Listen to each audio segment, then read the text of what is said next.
माता अंजना की तपस्या और शिव का अंश। कथा का आरंभ माता अंजना के कठिन संकल्प से होता है। वे पूर्व जन्म में एक अप्सरा थीं, जिन्हें ऋषि के श्रापवश पृथ्वी पर वानर रूप में जन्म लेना पड़ा। श्राप मुक्ति और एक प्रतापी पुत्र की कामना के लिए उन्होंने वर्षों तक मतंग ऋषि के आश्रम के निकट घोर तपस्या की। जब उनकी तपस्या अपनी पराकाष्ठा पर पहुंची, तब भगवान शिव उनकी भक्ति से अत्यंत प्रसन्न हुए। महादेव ने उन्हें दर्शन देकर वरदान दिया कि वे स्वयं अपने 11वें रुद्रावतार के रूप में उनके गर्भ से जन्म लेंगे। इसी समय एक दिव्य संयोग घटित हुआ।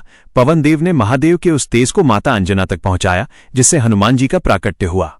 इसी कारण वे शंकर, सुवन और पवन पुत्र कहलाए। बाल हनुमान का असाधारण तेज। जन्म के समय से ही हनुमान जी का व्यक्तित्व सामान्य बालकों जैसा नहीं था। उनके कानों में कुंडल, मस्तक पर दिव्य तेज और शरीर वज्र जैसा सुदृढ़ था। उनके बचपन की चंचलता में भी असीम शक्ति का दर्शन होता था। वे खेल खेल में विशाल वृक्षों को उखाड़ देते थे। उनकी गर्जना से वन के हिंसक पशु भी शांत हो जाते थे। ऋषि मुनियों के यज्ञों में कौतुक करना और अपनी शक्ति से देवताओं को विस्मित करना उनकी नियति बन गई थी। सूर्य को फल समझना और गगन की उड़ान। एक अत्यंत प्रसिद्ध प्रसंग के अनुसार एक प्रातःकाल जब सूर्य उदय हो रहा था, तो उसकी लालिमा देखकर बाल हनुमान को लगा कि वो कोई रसीला स्वर्णिम फल है। भूख से व्याकुल बालक ने बिना क्षण गंवाए आकाश की ओर छलांग लगा दी। उनकी गति वायु से भी तीव्र थी। जैसे जैसे वे सूर्य के समीप पहुंच रहे थे, उनका तेज भी बढ़ता जा रहा था। यह देखकर स्वर्ग के अधिपति इंद्र भयभीत हो गए।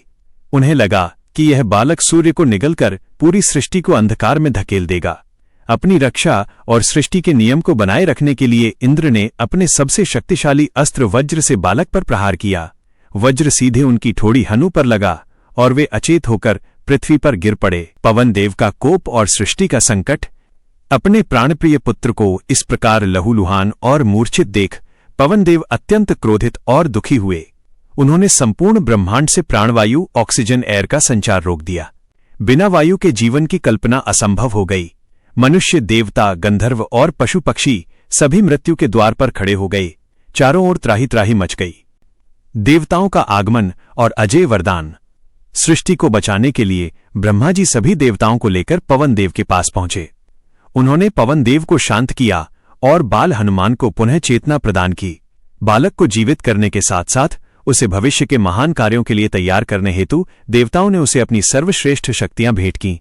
ब्रह्मा जी, उन्होंने वरदान दिया कि हनुमान को कोई भी अस्त्र शस्त्र मार नहीं सकेगा और वे काल के प्रभाव से मुक्त अमर रहेंगे। विष्णु जी, उन्होंने हनुमान को अजेय होने का वरदान दिया और कहा कि वे भक्ति के शिखर पर रहेंगे। इंद्रदेव, उन्होंने अपनी गलती सुधारते हुए कहा कि अब मेरा वज्र भी इस बालक का बाल बांका नहीं कर पाएगा। सूर्यदेव, उन्होंने अपना तेज प्रदान किया और हनुमान को अपना शिष्य स्वीकार कर उन्हें समस्त शास्त्रों का ज्ञान देने का वचन दिया। निष्कर्ष, भक्ति और शक्ति का संगम। इन दिव्य शक्तियों के साथ हनुमान जी का पुनर्जन्म हुआ। वे अब केवल केसरी नंदन नहीं थे, बल्कि वे अतुलित बलधामा बन चुके थे। उनकी ठोड़ी पर लगी उस चोट हनु के कारण ही उनका नाम हनुमान पड़ा। यही बालक आगे चलकर त्रेता युग में मर्यादा पुरुषोत्तम श्रीराम के सबसे अनन्य भक्त बने। उन्होंने अपनी शक्तियों का उपयोग केवल धर्म की रक्षा, राक्षसों के संहार और प्रभु की सेवा में किया। आज भी वे भक्तों के कष्टों को हरने वाले संकट मोचन के रूप में पूजे जाते हैं। हनुमान जी की ये कथा हमें सिखाती है कि शक्ति और सामर्थ्य के साथ विनम्रता और समर्पण का होना ही वास्तविक महानता है।